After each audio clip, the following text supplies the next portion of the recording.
Lihat teknologi itu, kita biasanya Navanti berinvestasi di bisnis yang mortar and brick. Jadi yang tradisional, Mas, yang sangat berbeda dengan startup gitu. Kita sangat ngelihat EBITDA gitu kan juga. Tapi saya lihat bahwa teknologi sesuatu yang nggak bisa dihindari. Semua bisnis akan mesti jadi digitalize, mereka punya bisnis juga. Jadi kita juga mulai masuk ke dimension ini gitu. Kita ada berinvestasi yang terakhir ini dari perusahaan startup di Singapura, namanya iCondo, sudah masuk Indonesia juga.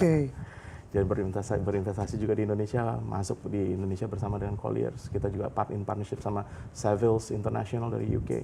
Jadi kita sekarang jadi startup terbesar, platform properti terbesar di Singapura. Dan semoga akan terjadi terbesar segera di Australia dan Asia Tenggara dan Indonesia.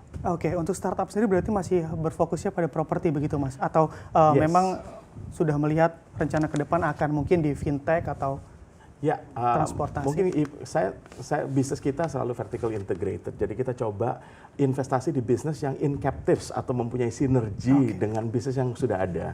Jadi kita bangun cash cow, lalu kita bikin captive business, jadikan cash cow lagi, kita sambungkan lagi gitu. Contohnya kita punya commercial cleaning company di sana gitu, karena kita manage property begitu banyak. Jadi kita sangat make sense untuk kita juga ngerjain seperti sanitize company yang namanya di sana, mengerjakan cleaning service. Jadi kita bersihin gedung-gedung, Mas. Dan kita juga manage gedung-gedung di Australia. Jadi dengan seperti itu metode kita juga di tech startup. Menurut saya Navanti akan sangat bisa menjadi sebuah katalis bagi tech startup ini kalau mereka berhubungan dengan bisnis teknologinya ini berhubungan dengan apa yang kita kerjakan gitu kira-kira. Walaupun kita nggak nutup kemungkinan, ini kita juga lagi ngeliat tadi Mas nyebut fintech, ini ada satu perusahaan yang kita juga lagi lihat dari Indonesia. Kelihatannya dari Indonesia. Dari Indonesia. Mungkin saya belum bisa disclose, tapi kita lagi ngeliat mereka untuk menjadi calon yang kita masuk. Ini kan kita dengar juga banyak mendanai perusahaan-perusahaan begitu. Nah, dana Navanti sendiri dari mana, Mas Ivan?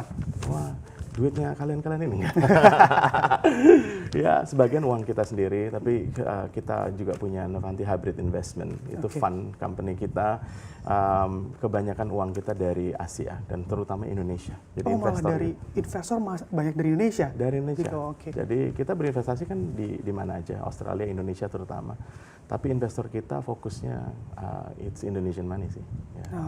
Ini kalau kita lihat ke belakang 2019 dan juga 2020, kira-kira dari Navanti sendiri udah mengucurkan dana berapa dana kelolaannya, Mas? Yang terakhir, mungkin saya sebut yang terakhir aja, kita raise dan funded iCondo di 3,8 juta dolar. Itu mereka sekarang reach di Series A dan hopefully di dalam 2-3 tahun lagi mereka akan masuk ke Series B. Kita sudah punya roadmap-nya dan saya sangat excited dengan ini.